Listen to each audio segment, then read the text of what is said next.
Hi guys, welcome back to Ashok గారి rampage అనమాట. So 2025 కూడా వచ్చేసింది అనమాట. సో మనం అయితే ఫస్ట్ ఆఫ్ ఆల్ మీ అందరికీ happy new year. So 31st night ఏం చేద్దాం అని చెప్పి బుర్ర కొనుక్కుంటా ఉంటే ఇంకా సరే అని చెప్పేసి దగ్గరలో ఉన్న కళ్యాణ్ నగర్కి అయితే వెళ్ళిపోదాం అని చెప్పేసి వెళ్ళిపోయాం అనమాట. ఆడ జరిగిన వైబు అంతా మీకు చూపిపోతున్నాను. సో ఫస్ట్ ఆఫ్ ఆల్ ఈ 2025 స్టార్ట్ కూడా అయిపోయింది. సో మన వీడియోలు కూడా కొంచెం సపోర్ట్ చేసి మీరు వేరే వాళ్ళు తీసుకొని వెళ్తారని చెప్పేసి ఈ వీడియోకి స్టార్ట్ చేద్దాం. గైస్, అందరికీ డిఫరెంట్గా సెలబ్రేట్ చేసుకోవడం ఇష్టం. కొంతమంది అయితే లాంగ్ డ్రైవ్కి వెళ్తారు, కొంతమంది అయితే వేరే ఊళ్ళకి వెళ్ళిపోతారు, కొంతమంది ఫ్రెండ్స్తో చిల్అవుట్ అవుతారు, కొంతమంది అయితే ఫుడ్ ఎంజాయ్ చేస్తారు, కొంతమంది అయితే గర్ల్ ఫ్రెండ్స్తో మాట్లాడతారు. సో ఇలా చాలా విధాలు ఉన్నాయి న్యూ ఇయర్ సెలబ్రేషన్ చేసుకునేదానికి. సో ఇది బెంగళూరులో ఇంకో రకం. సో కళ్యాణ్ నగర్లో ఇలా జరుగుతుంది అనమాట. సో మనం అయితే ఎంజీ రోడ్కి వెళ్తే ఇంకోలా జరుగుతుంది. సో ఆ వీడియోస్ కూడా మీరు చూసే ఉంటారు. సో ఇక్కడైతే పీస్ఫుల్గా, సో చాలామంది ఎక్కువ మంది ఉంటారు అన్నమాట. కానీ వైబ్ మాత్రం ఎరగదీస్తున్నారు అనమాట. ఫుడ్, పబ్బులు, మళ్ళీ వచ్చేసి ఇంకా డిఫరెంట్ రెస్టారెంట్స్ అయితే చాలానే ఉంటాయి. అందరూ తిరుగుతూనే ఉంటారు, చాలా వైబ్ అవుతూ ఉంటారు. So new year is special no కదా, ప్రతి ఒక్కరు అదొకటి జరుపుకుంటూనే ఉంటారు. సో ఇక్కడైతే ఇలా ఈ ఏరియాలో మాత్రం ఫుడ్తో సెలబ్రేట్ చేసుకుంటారు అనమాట. సో డిఫరెంట్ పీపుల్ అయితే ఉన్నారు. సో ఈ హోటల్స్ అయితే నేను కవర్ చేద్దాం అనుకుంటున్నాను, పీపుల్ని మాత్రం కాదు. ఎందుకంటే సో వాళ్ళ ప్రైవసీ కోసం వచ్చారు. సో వాళ్ళు సెలబ్రేట్ చేసుకుంటాం, వాళ్ళు తీయకుండా. సో మనం అయితే ఏమేమి ఫుడ్ అయితే ఎక్స్ప్లోర్ చేద్దాం అని అనుకుంటున్నాను. ఈ హోటల్ అయితే సూపర్గా అయితే ఉంది.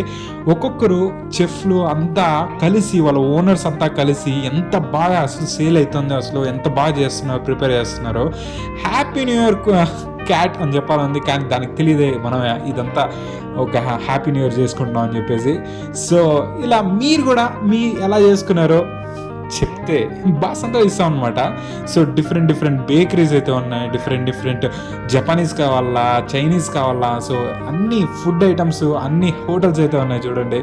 సో ఇక్కడైతే చాలా వరకు అలానే ఈ స్ట్రీట్ అంతా అలానే నిలబెట్టేసి, సో డిఫరెంట్ పీపుల్స్ అయితే వచ్చి సెలబ్రేట్ అయితే చేసుకుంటూ ఉంటారు. ఈ స్ట్రీట్ అయితే మీకు చూపిస్తున్నాను.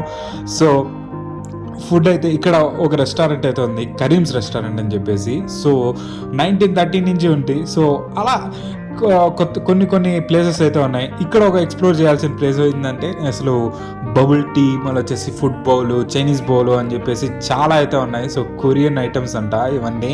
సో మనమైతే ఎప్పుడు టేస్ట్ చేయలేదు, బట్ చేద్దామని ఈరోజు అనుకుంటే ఈరోజే న్యూ ఇయర్, ఈరోజే ట్రై చేసి మళ్ళా రెస్ట్ తీసుకోవడం ఎందుకని చెప్పేసి నా ఫ్రెండ్స్ వచ్చినప్పుడు వెళ్దాం అనుకుంటున్నాను. సో మీకైతే చూపిద్దాం అనుకుంటున్నాను. సో ఇదే గైస్ మనం చెప్పింది కరీమ్స్ రెస్టారెంట్ అనమాట. సో బాగుంటుంది. సో ఒకసారి అయితే వెళ్ళి ట్రై చేసాం. ఆ టైంలో అయితే వీడియోస్ ఏం తీసుకోలేదు, కానీ సో 1930s నుంచి నేను ఇక ఉంది. చాలా అసలు ఎలా ఎస్టాబ్లిష్ చేస్తారా బాబు, అసలు ఒక హోటల్ని ఎలా నడుపుతారు, చాలా ఇంట్రెస్టింగ్గా, అదంతా చాలా ఇంట్రెస్టింగ్గా ఉంటుంది. నాకెందుకో దీని మీద ఎక్కువ ఇంట్రెస్ట్. సో ప్రతి రెస్టారెంట్ అయితే మీకు చూపించలేదు, జస్ట్ కొన్ని మాత్రమే వైబ్ ఉన్నవి మాత్రమే చూపించాను. ఇదైతే సో నేనైతే లాస్ట్కి ఇంక వెళ్ళిపోవాలి, సో పీజీకి. సో అందుకని ఇక్కడ వెడ్డింగ్ బిర్యానీ ఉంటే ఇక్కడ తినేసి ఇంకా చలో అని చెప్పేసి వెళ్ళిపోతున్నాను. అందరికీ once again happy new year. Like, share, subscribe.